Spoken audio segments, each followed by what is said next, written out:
नमस्कार दोस्तों। आज हम आधुनिक युग के जनक भारतेंदु हरिश्चंद्र के परिचय का शेष भाग देखेंगे। तो शुरू करते हैं हिंदी साहित्य की इस महत्वपूर्ण यात्रा को।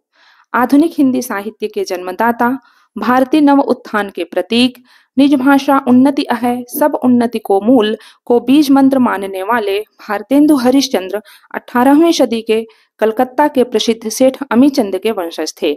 ये वल्लभ संप्रदाय में दीक्षित पुष्टि मार्गीय कृष्ण भक्त थे।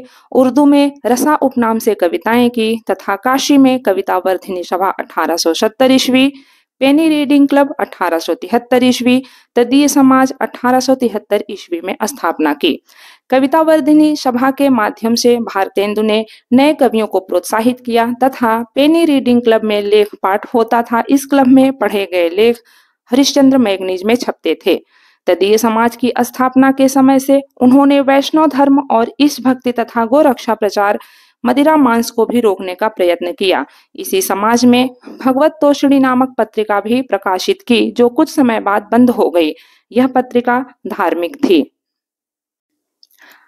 वर्तमान समय में भारतेंदु हरिश्चंद्र की 69 छोटी बड़ी रचनाएं उपलब्ध होती हैं। इनमें प्रमुख काव्य ग्रंथों की कविताओं के शीर्षक निम्नलिखित हैं: दशरथ विलाप और फूलों का गुच्छा, विजयनी विजय, पताका या बैजंती, प्रबोधिनी, प्रात समीरन, बंदर सभा, उर्दू का स्यापा, समधिन मधुमास, नए जमाने की मुकरी, बकरी विलाप, वर्षा विनोद, बसंत होली, भारत भिक्षा, रिपुनाष्टक, मूक प्रश्न, जातीय संगीत, पुरुषोत्तम पंकज, अपवर्ग पंचम, भक्ति सर्वस्व, तन्मय लीला।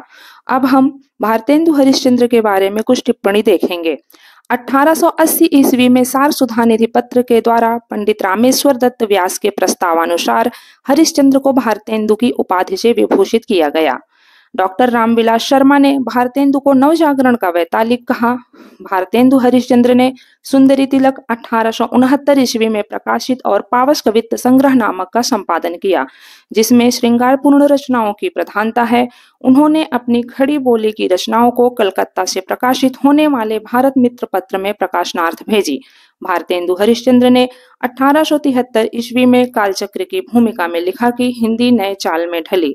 भारतेंदु हरिश्चंद्र ने नारद भक्ति सूत्र का तदीय सर्वस्व एवं सांडिल्य भक्ति सूत्र का भक्ति सूत्र वैजंती शीर्षक से अनुवाद किया। धन्यवाद।